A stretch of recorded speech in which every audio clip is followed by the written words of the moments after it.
Pwede dat. Gamay nga tuli. Natuli man gud siya. It is mandated by God nga circumcise ang mga lalaki. Sa dako na piso. Maliit na tuli. Feeling ko mas okay yun. Kahit na napipindigan, kahit pa sinasadya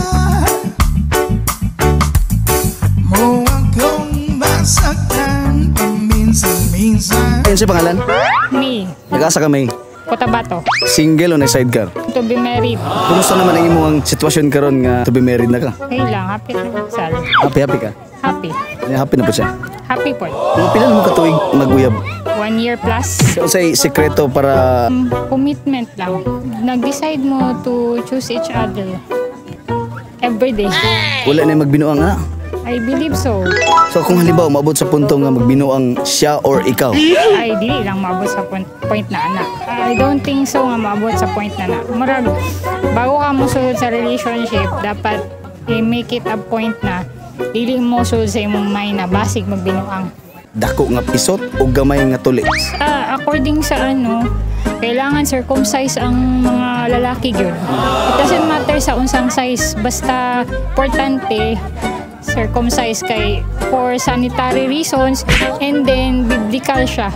So kinahanglan gyud tuli gyud. Sa Bible po siya, it is mandated by God nga circumcise ang mga lalaki. Unsa ko nimo pagkaibalo nga tuli siya?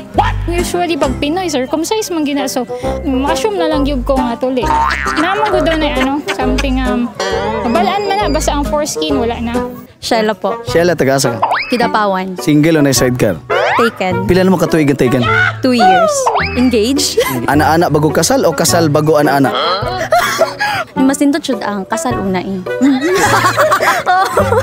Ikaw, asa man ka nabilong dito? Naunahan ba ka sa ana-ana bago? Secret lang, uwing. Sige ba, pamugos sa mo ha? Dili man kay LDR man mi. Ingon nila ba sa LDR daw kay inigakita da kung bugno may tabo? Siguro sa uban but not applicable to everyone. Ipuyo ang kamot, hipusa. Dako nga pisot o gamay nga tuli? Ambot lang, bangotanas ako sa kong mama.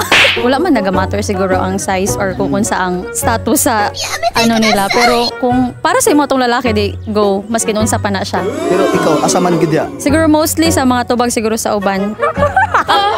Sa dako na piso. Nakatry na ba kag dako nga pisot? Wala pa pod. Nakakita na ba ka ana? Wala pa pod. Pagpatuli na mo, uy. Kaulaw sad. Saan pa kay balo nga pisot siya o tuli? Di po ko ka-identify kung pisot ba siya or tuli. Angay ba ipangutana o ikaw mismo mutanaw? Para sa kuha kay, depende na sila kung mo-open up sila or dili. Invasion of privacy, mapundo kung pangutanon dyan ako siya. Tuli na ba ka? Shoutout sa kuyab. Hi! Rex Bernard. Shoutout po sa akong family na din ha. Hi, anong pangalan? Nicole, taga Manila. Ilang taon? 20 years old. Single o may sidecar? Single po. Masaya. Bakit masaya pag single? Free ka eh. Parang magagawa mo lahat. Walang magpipigil, ganun. Sabi nila pag single daw is free taste sa lahat. Ay, hindi. Siyempre, as a conservative girl. Nagkaroon ka na ba ng boyfriend? Oo. Kumusta naman? Ba't kayo naghiwalay? Cheater eh. Niloko ko. Pinagpalit ako sa babae na pwede niyang makasama ng madaling araw. Huli ko. Paano mo nahuli? Pwede mo bang i-share sa amin? Na-open ko yung Facebook niya tapos, nakita ko may nagme-message, ganyan. Oo, nagalit ako. Paano mo sinabi sa kanya? Pagalit, sabi ko, bakit mo ginawa eh? Tapos nag-deny. Deny din mga lalaki talaga. Ganyan ba lahat ng mga lalaki? Feeling ko.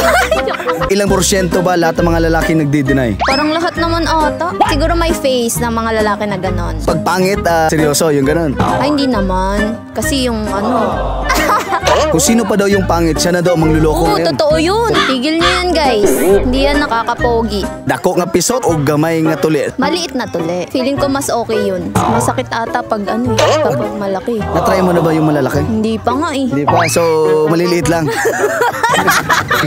Gano'n ba kalaki? Mga ganggang dito. Hanggang dito. Dito hanggang dito.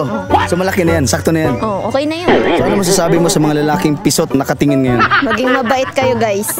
Please, ayun na lang talaga. Maging mabait kayo. Hi, si pangalan? Jinky. Pila edad? 38. Single o na sidecar? Taken. Pila na mga katuig yung taken? 17 years. 17 years. Katong usa pa mo katuig sa imuhang bana, kumusta mo? Nagaano pa mi sa among attitude. Bali, ulaway pa. Dili pa dyan ingon kwan. Ingon nila basta bagong minyo, adlaw-adlawon do. Tinuod ba na? Dili man. Karon nga 17 years na mo, ginaadlaw-adlaw pa maghapon kanya. Oras-oras. Mas grabe sa karon. Ako. Isa na kapanghuit niyo? Ako. Ikaw, sa oras ka pwede mo kuhit? Bisag unsang oras. As long as night time. Kasi pinakalami ni mga oras kuan ka mo kuhit. Kadlawon. Tuloy mo lubot, ma'am. Dili man. Dako nga pisot o gamay nga tuli? Gamay nga tuli. Natuli man gud siya. Di ka nagdako nga pisot? Dili. Nakakita nagdako nga pisot? Wala pa pod. Kasi mensahe mo sa mga pisot nga nagtanaw karon. Advice na ko, dapat magpatuli jud para dili ka biyan og asawa or babae nga uyab. Ako ang family from Turil, Davao City. Nami karon diri sa Santa Maria Beach, Elmar. Nag-team building kauban sa Barangay Council sa Lubugan. Hi, ano si pangalan? Nicole. Margaret. O sa may sikreto para magdugay sa relasyon? Ulo ko kabaluya. Stay honest and faithful. Dapat wala kay ginatago. Wala may ginatago sa isa't isa. Ikaw? Nas katulong pud ako aya. Paano pag nibaw-an mo nga ang imong uyab na ilaing uyab? I-let go. I-let go kay dili man mo siya deserve. Dili ba nimo paminawon yung side? Di mo ma-explain siya? Dili kay enough naman tong nagifelain or unsa. If mabala nimo nga naay nimo uyab na wala na kay na dunggon pa iyang iingon kay enough naman tong nakita na bala nimo nga na siya lain. Dako nga pisot o gamay nga tuli? Pwede dak. Ganon magdako nga pisot man to. Wala may pislit pa man. Wala kayo maingon na niya kay wala pa ko kakita. Shout out na ko akong family. Friends, Gornas family from North Cotabato. Sa isang marikit na ala-alay